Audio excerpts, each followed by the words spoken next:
Hey y'all, welcome to Receive and Relate. If this is your first time here, my name is Tara Walker. I'm very glad you clicked on this video, and I'm very glad that you're here. Welcome back those returning, and welcome back returning subscribers. I appreciate you coming back. Hey y'all, hey. Yeah, so this story is where I was what's my man on TikTok, his name Terry. He'd be like, I was in confusion. Yeah, this was a part of my life where that's exactly what was going on. I was in confusion about my sexuality. And so this story is about the time where I was trying to figure out if I was gay or not. And the reason being is because there was a I was in high school, right? And there was a young lady that came to the high school that was open about her sexuality. She was an open out lesbian, right? And in my high school days, I know now it is, it's not even table talk anymore. It is what it is, and we're in the society that we live in now. But back then, it was still very taboo, and especially within our high school. So for somebody to be like open out like that and free about it, it was just like unheard of back then. So I think her being so open and free about who she was, like, it might kind of like, I don't want to say it excited everybody, but it just kind of triggered a curiosity about her. She and I would eventually become buddies. She became buddies with a few of us that were already buddies. We all kind of became cool with each other, and we started all hanging out and stuff like that.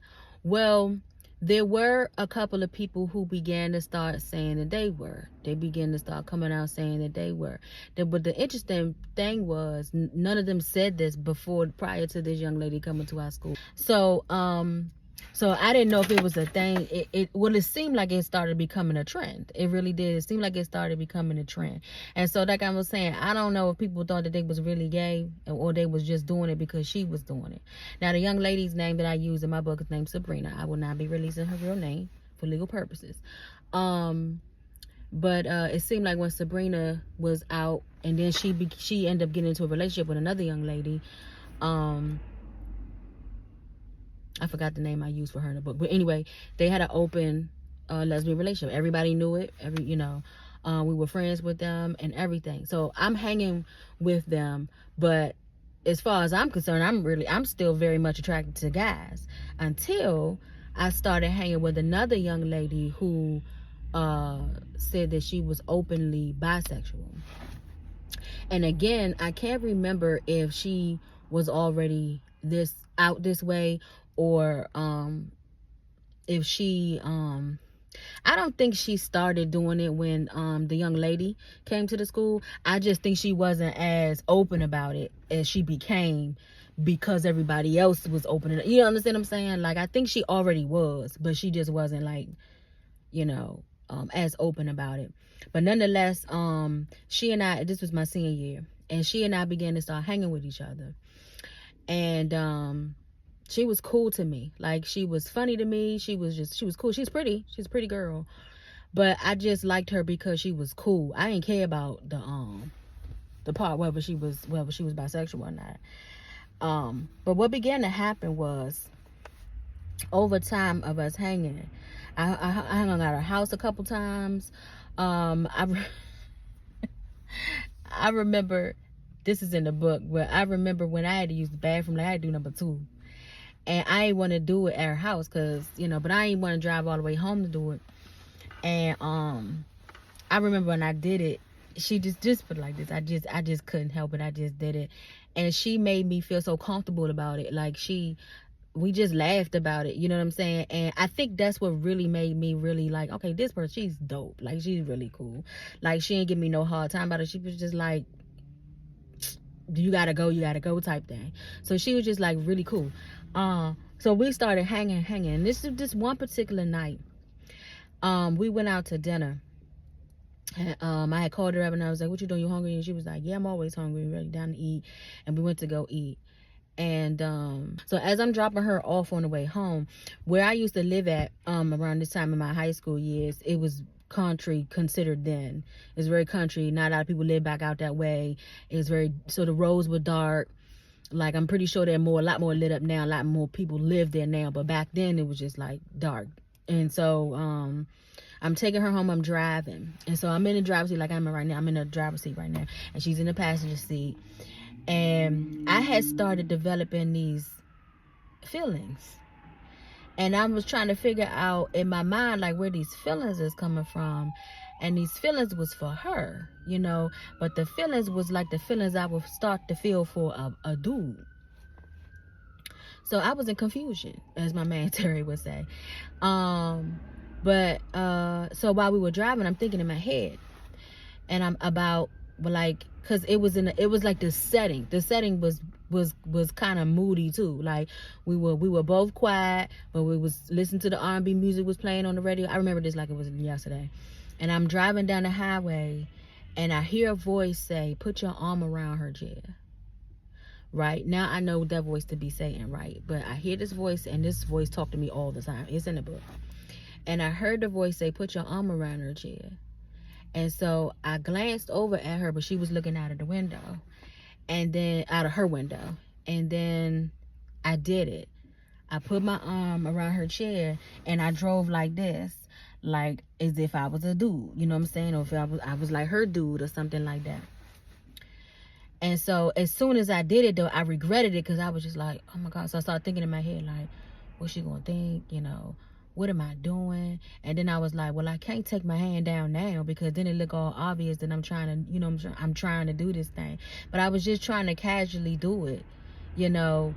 But, and then I was just, like I said, I was listening to the voice. And so I looked back over, I glanced out the corner of my eye at her, and this time she's looking straight out of the window, straight ahead out of the windshield. But she is no motion, no reaction. It's not like she leaned in with me and nothing like that. She just was like looking straight ahead. So I just kept driving, but like I said, I kept my arm around as long as I could. But I could not wait to get her home. Now, normally, like, you know, when we hang out, or if I can't, I don't remember her ever coming to my house, but if I hung out at her house, we hung out, I would still go in the house and hang out a little bit more before I left. I could not wait to drop her off, because I was now so embarrassed, because I was so scared. I was scared of a lot of stuff. I was scared of how I was feeling. I was scared of the emotions that I was feeling. I was scared about how she felt, you know what I'm saying? And so I just was like, I didn't know what to do, you know. And so I couldn't wait to drop her off. So when when we pulled up at her house, she had grabbed her purse. She was like, all right, girl, see you later. And she got out real quick, not asking me if I wanted to come in. I was relieved, right? And I was like, all right, I'll see you later. And when she shut the door, I zoomed off, right? But then as I'm driving home, I started thinking in my head, well, wait a minute, why didn't she ask me to come in?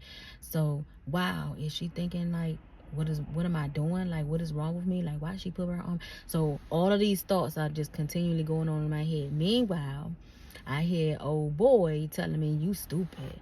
That was dumb. Why you put your arm around the same one that told me to put my arm around her chair, right? See, that's what Satan do. He does not like you. He hates you.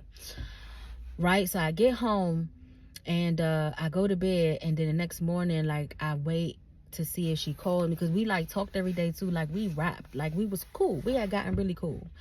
I looked to see if we had answering machines back then, right, connected to our house phone. So I looked to see if my answering machine was blinking, see if she left a message or whatever. She called, left a message, nothing, no blinking, nothing like that. Went downstairs, eat breakfast with my family, chill with my family, you know, to kill the time or whatever. Came back upstairs and nothing. No beeping still. I mean, no flashing on my answering machine. Went on about my business. My phone finally rung. So I answered the phone, and it was the girlfriend of Sabrina, the one I told you that they was in a relationship with. It was her. I said I can't remember her name. And then it was another friend of mine. So they called me on what's called a three-way. And so they was like, hey, what's up? And I was like, hey, y'all, what's up? What's going on? I had no idea what this conversation would be about. And then the girl jumped right into it. She was like, yeah, so I was talking to so and so, because I didn't forget what I named her in the book now too. That's why y'all gotta get the book. I was talking to so and so, and she told me about y'all went out the other night and you put your arm around her chair. So are you gay? Like, she straight, like, just, it was just straight like that. Like, there was no buffer, no filler in the conversation, no nothing. She was like, and she, no, that's what she said. She told me, she said she think you gay. And she said, so are you gay? And I went off, right? So typically this is what happens. When you're offended by something, or if something may have some type of truth to it, or you may think it may have something true to it, but you don't want people to know about it, you immediately go into defense. For example, if you have a cheating boyfriend or a cheating spouse or whatever, right? Whether this be a cheating wife or a cheating husband, whether this be a cheating girlfriend or a cheating boyfriend, when they're being accused, and this is because I had my own experience with this. This is not something I came up with, right? When they're being accused, or you approach them about cheating, and when they go off, meaning like they get real irate and so crazy angry, like they cheating, bruh. Let me tell you, sis. Let me tell you, they cheating.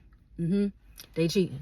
Cause when you're not cheating, you ain't got to do all that, right? You calm, collect. What you gonna find on me? I ain't did nothing. You know what I'm saying? You calm. You know what I'm saying? But when you go off like that and you know, just start just be all these crazy antics or whatever, you cheating. So when somebody goes off like that, when they accused of something like I did or whatever, might be a little bit true to it. Now, for me, I didn't identify with that. I didn't even after that, I didn't go into relationships with females. I would later have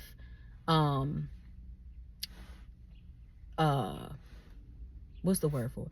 I would in a lesbian type of manner, but I never pursued a relationship with a female. So for me, I didn't identify with that. I was just trying to figure out my feelings at the time. But if you watch my stories, and you'll understand that the enemy planted a seed way back when I was a kid, from the first female that molested me in the closet. You know what I'm saying? He really wanted me to be gay for many, many years. He wanted me to go this way. And around this time, I was absolutely about 90% considering it. I really was. And not to mention see what I'm saying? The company that I was keeping. You know what I mean? But even a rumor even got back to me where there was a rumor going around whether I was or not in high school. The rumor was if I was or not, because of the company that I was keeping, because of who I was hanging with. But I told the people, I was like, no, they just my friends, which initially that's what it was. But when I started hanging with homegirl, I did start getting these type of feelings for her. And so, and considered, you know what I'm saying, doing this, but I wasn't bold enough for it to be out like Sabrina and her girlfriend. I wasn't bold enough for all of that. If I was to pursue it, I really wanted to be in private. So when I was approached on the phone about it, I was defensive, and I was just like, no, I ain't gay, da da da da. And I said, well, if she felt that way, why she ain't call me and talk to me about it? Because that's what I was waiting on. I was waiting for her to call me, but she never called me no more. That she ghosted me. After she had that conversation with them, she ain't call me no more. She ain't talk to me no more. She ain't even talk to me in school no more. We ain't hang out no more. None of that. It will be years and years later where we reconnected on Facebook, but we not connected no more. And so yeah, that's my story of I had feelings for somebody, and I was literally asking myself, was I gay? But that evening I was so angry. I was two reasons why I was angry. I was angry because the girl didn't call me and talk to me about it, right? And I was also angry. Remember I said the girlfriend of Sabrina called me with one of my other friends who was straight on the phone. I felt blindsided by the other friend also. I felt angry by the other friend because I was like, why you even on the phone in this conversation? Because she had asked me too. And it was like she was trying to make me come out and be truthful. But I didn't like how it was presented to me in that way. Like, why would you come into me on a three-way conversation. You my friend. You know what I'm saying? Ask me this personally, one-on-one. Why is this why do I feel like this some type of intervention or an ambush type of thing? So I was upset with her by how she did that. I was upset with her by that for many years. I just never talked to her about it. But that's my story. That is my story of, am I gay, or was I gay, or was I not gay? If you have a similar story, you ain't got to put the whole story in the comments, but if you can relate, drop a comment and say I can relate. Or even if you want to tell me whether I was gay or not, that's fine. I know I ain't now. I could have been. But I know I have no feelings for no female now. I've been delivered from all the sin that I experienced and everything. But I just wanted to share that story with you all. And I have a couple of other videos that you might be interested in watching in the description box below. This story that I just shared and many others are in my book called Cage Girl. The link for that is in the description below. The ebook or the paperback is available for you. Remember, people receive when they can relate. Let me know if you can relate to this. I love you, but know that God loves you more. Till next time, bye.